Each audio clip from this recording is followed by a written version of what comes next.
Welcome to the Biz and Tech Podcast. My name is Blake Dowling. I'm the CEO of Aegis Business Technologies here in Tallahassee, Florida. Today we're joined by Monica Casey from WCTV. Welcome to the show. Thank you. I'm happy to be here. Awesome. Before we get started, today's tech tip is to please be careful out there. Cybersecurity incidents are rampant. Email attacks, phishing schemes, gift card schemes. It's a lot. It's a lot to take in. If you don't have two-factor authentication, a robust password, think about spending some time on your cybersecurity footprint. So, Monica, welcome to the show. Glad you're here. We've had the chance to collaborate on a lot of news items over the years. Glad you could join us.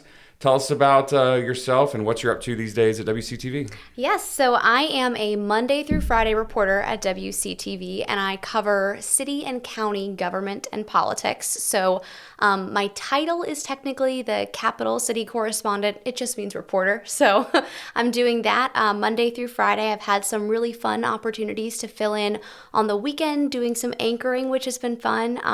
That's one of the things I love about the station and the job is we all get to wear different hats every day. Absolutely. And so filling in and get someone else the day off, which, you know, is always nice to help out a coworker. So things have been pretty busy this spring, though, as things are reopening. Those local government meetings are back in person. So I'm spending a lot of time in City Hall and in the courthouse like I used to pre-pandemic. So Right. It feels good to be getting somewhat back to normal. So you're the legislative session reporter also? So actually we contract with Capitol News Service. So you may have seen Mike Vasalinda. He's lived in Tallahassee for longer than I have been alive in a positive way. I mean that in a good way. And so he is our legislative session reporter. But what's great is Mike does what we call a talk back in our 5:30 newscast with our anchors. They ask him usually 3 questions about what's new that day. And I actually film that talk back for him. So I kind of get the inside look from Mike, what he doesn't say on TV, you know, what he thinks is important that he says on TV. And it's a great inside look into the session for someone who maybe like me doesn't cover it every day. Well, all eyes were definitely on Florida the past 13 months during the pandemic and now as the vaccination process rolls out. So let's dive in. We did a collaboration on e-scooters. So before we get to pandemic talk, let's talk about e-scooters. So we did the story. What do you still seeing them out there? Because I had one in my yard for like 6 months and I kept moving it and it kept coming back. I think someone was pranking me. I know what's going on now. It was actually me. It was me. That's perfect follow-up to the story.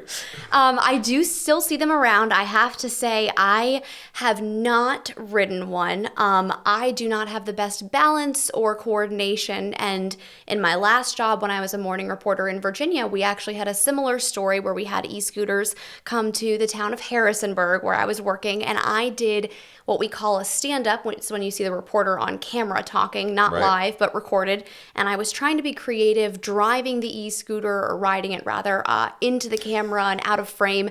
And it took me an hour and a half. I could not go 10 feet on this thing. I think they're a little more difficult than they look. Well, I see your vision with that. I can see it happening, but it happens sometimes. There is a blooper reel out there of me repeatedly falling off. I'll make sure I get that to you. That's great. I do see them on campus and with a lot of young people. I also fall in the can't stand up category. So awesome. All right, well, on to more serious subject matter.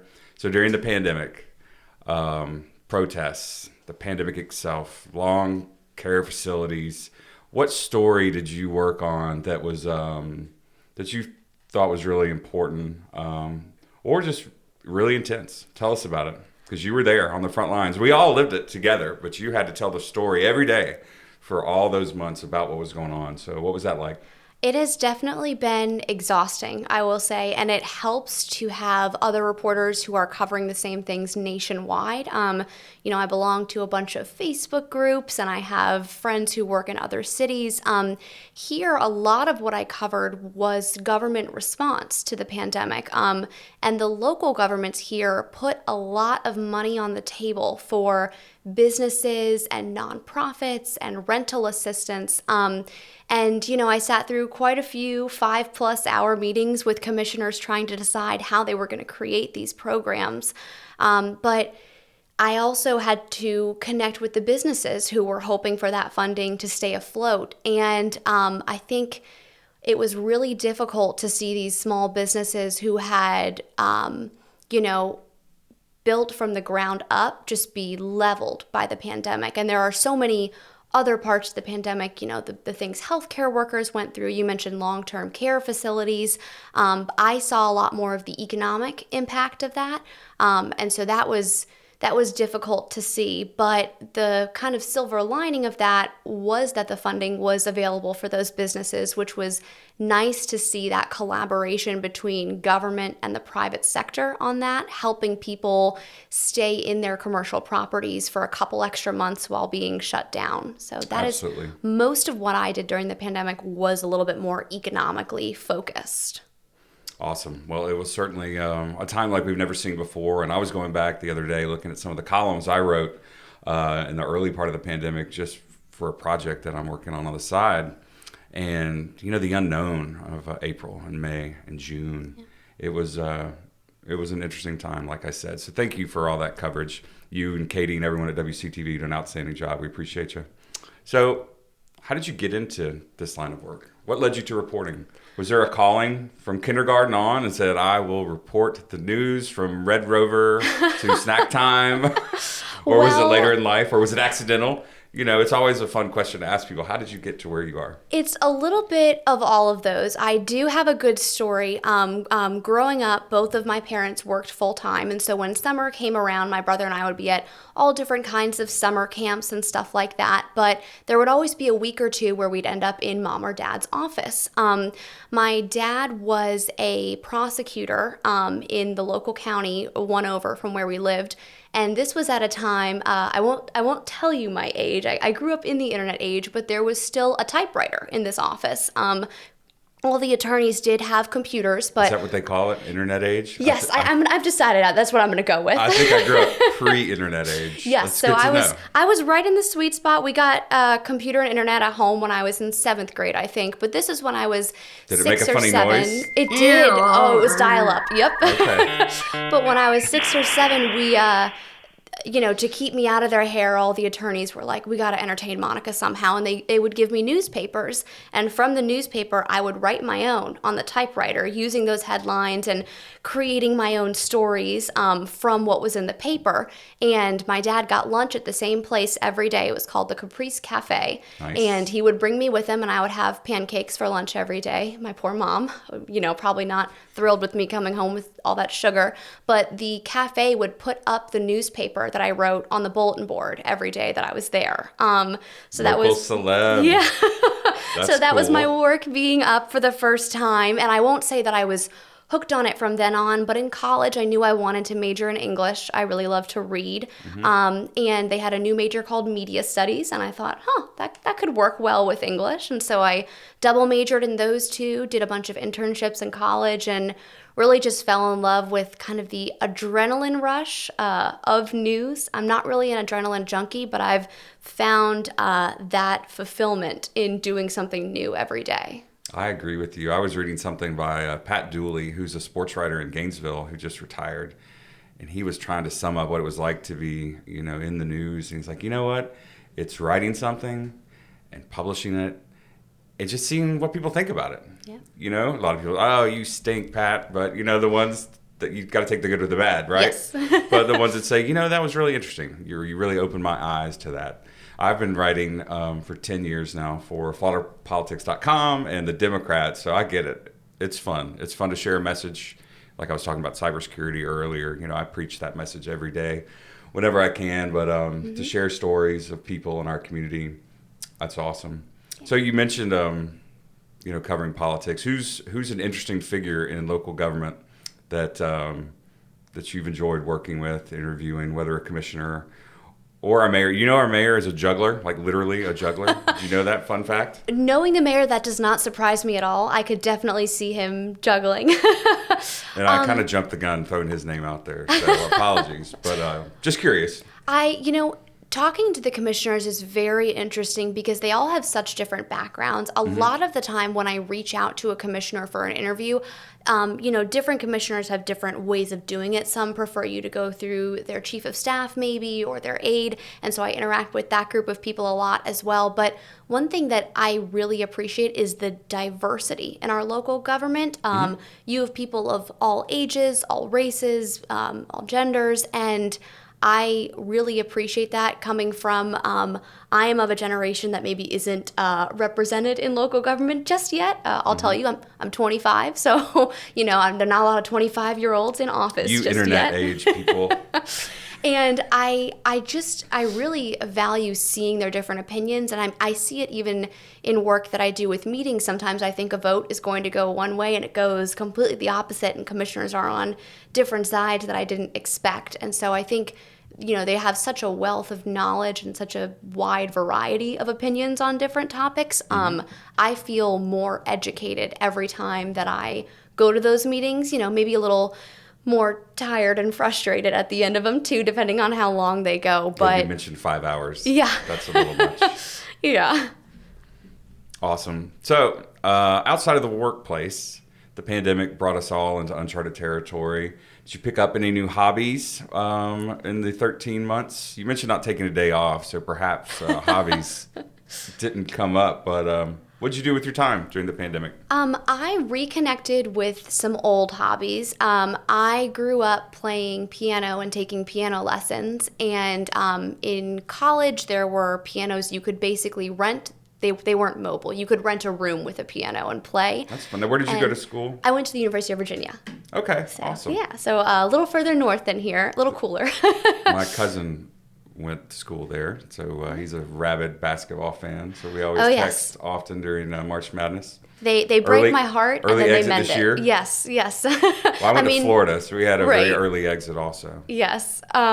But I actually bought a piano at the start of the pandemic. It's something I said I was going to do over and over, and I was finally like, I'm just going to do this. And I've really been able to play so much more often now. I do live in an apartment complex, so I set a time for myself. I don't play after 8 p.m. because there are some kids, and I don't want to wake anybody because it is a full-on piano, not a keyboard, not a grand or anything, a little That's upright. Very nice but not to wake the neighborhood. Yes, I my college days of keeping people up in different apartments with loud noises are behind me. I try.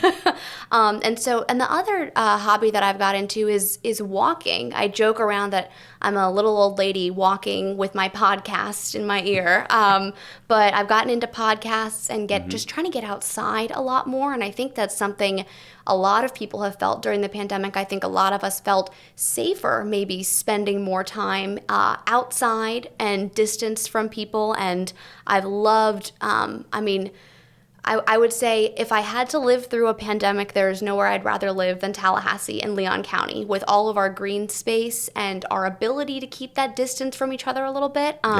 Still plenty to do. We missed the events, but there's so much to see here. So that's kind of my new and old hobby. Well, the events are coming back. I attended TCC's Cleaver and Cork recently with Chef Jeffrey Zakarian. And it was a full house. They checked temperature at the door and all that sort of thing. But that was actually the last event I went to in 2020. Okay. In early March. And then the first one this year. FSU opening nights is cranking along. We're going to go check out Edwin McCain as he performs at the Moon in a couple weeks. So that's going to be fun. Back to the home front. So if you're like Jeannie and I, you might order a lot of to-go food. Who do you think has the best to-go food in Tallahassee, Florida? Because you mentioned it's the best place to live because of the green space, but the food options, if you really dive into it, which we certainly have in the past 13 months, what would you see out there? I have a few different favorites, so I'll give you a couple because I don't want to pick one favorite. Fair enough. Fair enough. I love a good Midtown Caboose burger. Absolutely. A Friday night. I never want to cook on a Friday. It's like my own rule for myself. They're our neighbor to the office, so right? I'm a little partial to them. them. I would eat that a lot. But for dinner, I would say Midtown Caboose. And I will say, I think They're, we always say the one thing you don't want to warm up is fries, but their fries keep well and they're to go. I give them kudos on that because there is nothing worse than cold, gross fries. But the fries are hot when they get to my door, which I appreciate. And then I love Sodo, actually, which is also right by your office. Oh, we're surrounded. Whataburger, Sodo, Taco Republic. It's a rough neighborhood. My eyes are bigger than my stomach at Sodo, and I almost always get an avocado toast and a donut. And so I make it through the toast, and then I have the donut the next day. But it's still good the next day. So they have very good to go as well. Excellent. I worked a little bit with Second Harvest during the pandemic. Your station did a wonderful job covering their efforts as they served such a noble purpose in our community during the pandemic. What sort of charities in your free time do you like to engage in, support, that sort of thing? I really appreciate the work that 211 Big Bend does.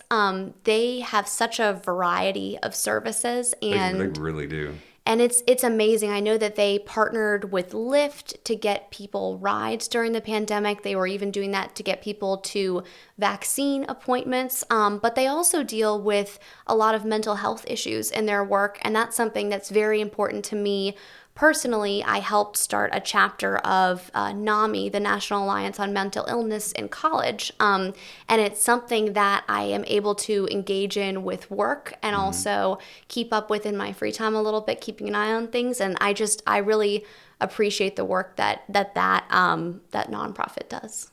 Good for you.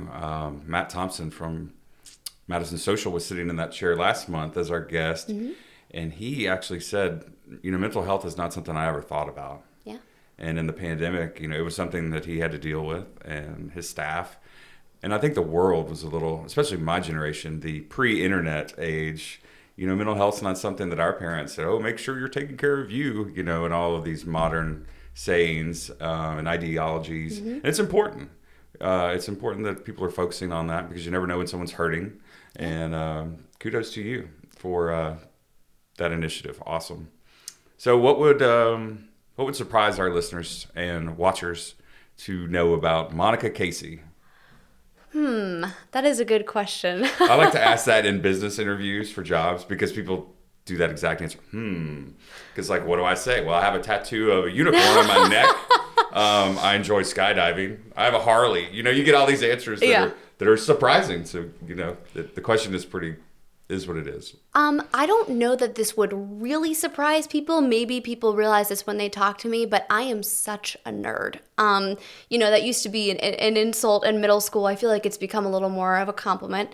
Not necessarily trying to compliment myself, but I just love to learn. And it's one of the reasons that I wanted to do this job because I really do learn something new every day. But aside from work, I love history. I love reading. I spend a lot of time reading. That's one thing the pandemic let me do even more of, but I'm usually reading a book or two a week. I would much prefer reading than sitting down in front of the TV. And even though my job deals with obviously current events, I really love learning about history. And so I have an uncle who's an Irish history professor. He's fascinating to talk to.